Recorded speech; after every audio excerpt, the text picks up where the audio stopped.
Last year, in August, a group of MIT put a single number on something a lot of people had been feeling for a while. And this number was 95%. 95% of enterprise generative AI pilots MIT found were delivering no measurable return at all. Not a small return, not a slow return, no measurable impact on the business whatsoever. Only about 5% were actually moving the needle. The report landed in the middle of the week, when the market was already asking out loud whether the whole AI wave had been overbuilt. And so most people read that headline exactly one way. They read it, AI doesn't work, or the tech was overhyped, or we told you this was a bubble. And I want to argue across the next few minutes that almost everyone is reading it wrong.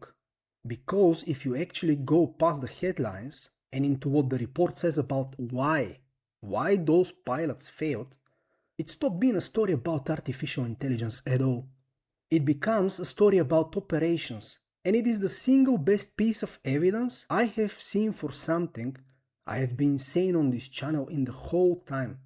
So let me show you what the 95% actually tells you, and eventually what the 5% were doing that the rest were not. 95% failed, therefore the models must not be good enough. Therefore, we should wait for the next version of models, or just conclude the whole thing was hype and just quietly move on. But that reading falls apart the moment you look at what these companies were actually running. Because they were pointing the exact same frontier models that the 5% used at the exact same class of problems. And one group got real results, while the other got nothing. Same models, same era, same tools. Widely different outcomes. Which means the model by definition cannot be the variable that explains the gap. And the report is not vague about where the gap actually was. It calls it the GenAI Divide, and when it lists the reasons, the 95% failed. Not one of the top reasons is the model wasn't smart enough. The actual reasons are things like the systems didn't retain feedback or adapt to how the business actually worked.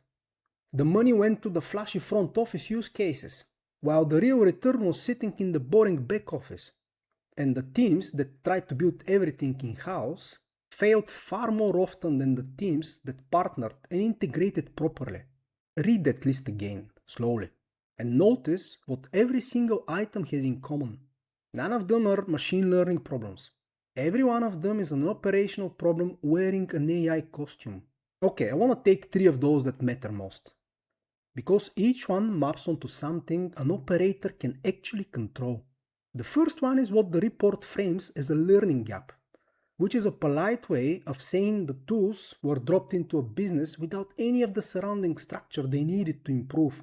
A generic assistant is genuinely brilliant in the hands of one motivated person, because that person supplies all the judgment and all the context around it.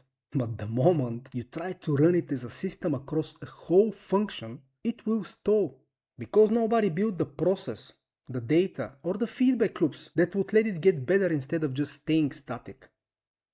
The second one is budget misalignment, and this one is almost funny once you see it. More than half of the generative AI spending in these companies went into sales and marketing tools, the visible, exciting, demo-friendly stuff, while the report found the biggest actual return sitting quietly in the back office operations. The unglamorous work of cutting process cost, reducing outside spend, and streamlining the plumbing. The money eventually chased the part that looked impressive on a slide, not the part that pays, that actually is going to pay. And finally, the third one is the build versus buy finding, which I think is the most revealing of all. Teams that bought from specialists and partnered properly succeeded roughly twice as often as teams that insisted on building it themselves. This is not a statement about talent. It is a statement about operational humility, about knowing which parts of this you are actually set up to run and which parts you are not. Put those 3 together and the picture is unambiguous. The pilots didn't fail because the intelligence was missing. They actually failed because the operation around the intelligence was missing. Okay, this is the reframe I want you to walk away with. and it is really the whole video in one line. The GenAI divide the report describes is not a technology gap between companies that have good AI and companies that have bad AI. It is actually an operations gap between companies that can carry an autonomous decisions and companies that cannot. The 5% were not sitting on a secret model that nobody else had to access. They were just sitting on a cleaner data, cleaner ownership, more standardized processes, and an actual plan for who runs the thing after launch. And when in the end they pointed perfectly ordinary model at the foundation, it looked like magic. 95% pointed the same ordinary model at a mess, and it faithfully, fluently scaled the mess. This is the part I find genuinely useful about the study. And the sole reason I wanted to make the whole video about a single statistic. For 2 years, the argument that AI success is mostly an operations problem has been something people like me assert. And in the end, you either buy it or you don't. This report is the first time somebody put a large, cited dataset behind it and found the same thing from the outside.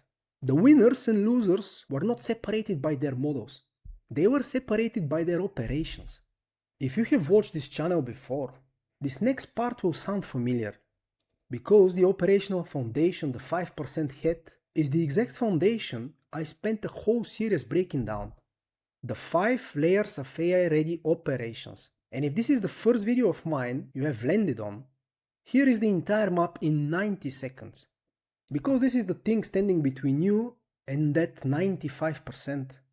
The first layer is governance, which is simply deciding before you build anything where AI is allowed to make a call and where it is not, and who actually owns that decision.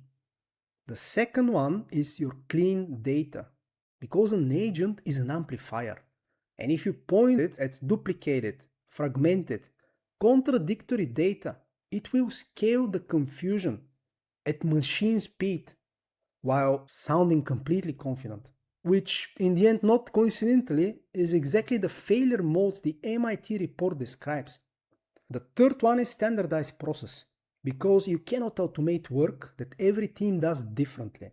You have to make it consistent before a machine can carry it. The fourth one is controls. Safety systems that let fast, autonomous decision maker operate without quietly doing damage you only discover months later. And finally, the fifth one is the operating model. The unglamorous question of who funds it, who owns it, who keeps it alive after the launch demo is over, which is precisely the learning gap the report caught the 95% falling into. You don't need to take my word for the order or the labels. Just notice that every reason the report gives for failure lines up, almost one-to-one, is one of those 5 layers missing. On the contrary, the 5% had it. The 95% skipped straight to the model and hoped for better that the foundation would sort itself out. Okay, what do you actually do with this, other than feel slightly better about the AI project down the hole that quietly died? Here is the move, and it costs absolutely nothing. Before you fund your next pilot or greenlight the one a vendor is pitching you this quarter, take the single use case you care about most and ask the boring questions the 95% never asked. Which is not, can we build this, but can our operation carry this once it is live? Walk it again those 5 layers. Honestly, is the decision governed? Is your data clean enough? Is the process standard enough? Are there controls? Is there a named owner for the day after launch? And wherever you hesitate, you have just found the reason it would have joined the 95%. This single exercise, done before you spent a cent, tells you more about whether your project lands in the 5% than any demo the vendor will ever show you. Because the demo runs on their curated data, and your project has to run on your real operations. Let's go through it once again. The line between the 5% and the 95% was never the model. It was the operation underneath it. So this brings me to the question I would actually put in front of any leadership team before they approve another dollar of AI spent. Because I think most companies are asking the wrong first one. The question that gets asked first is almost always, which AI tool should we buy? And that's the question every vendor is delighted to answer for you. But the report, on the other hand, suggests the real first question is the one that actually predicts which side of the divide you end up on.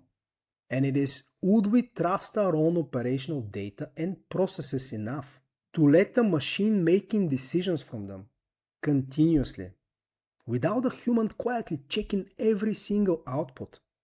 If you want a structured way to answer that honestly, instead of just guessing, I have put together a free AI-ready operations assessment.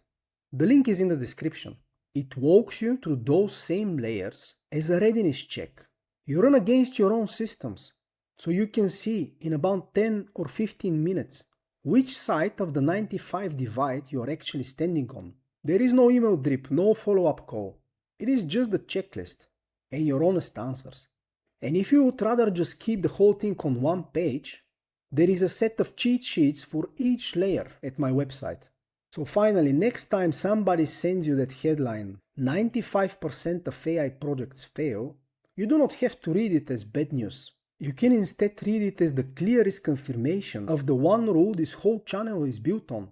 Your AI maturity will never exceed your operational maturity. This report is not a story about models that were not smart enough. It is that low, measured across hundreds of companies and turned into a statistic. A very expensive reminder that the intelligence was never the hard part. The operation was. If that reframe was useful, please consider subscribing, because this season I'm taking the operator lens to exactly these moments. The studies, the headlines, the numbers everyone is arguing about, and ask the only question that matters, which is what it changes for how you actually run this. And if you want to go deeper, of course, than a single video, the full operator library, the playbooks, and the courses is linked below. Remember, don't build better AI, build better operations.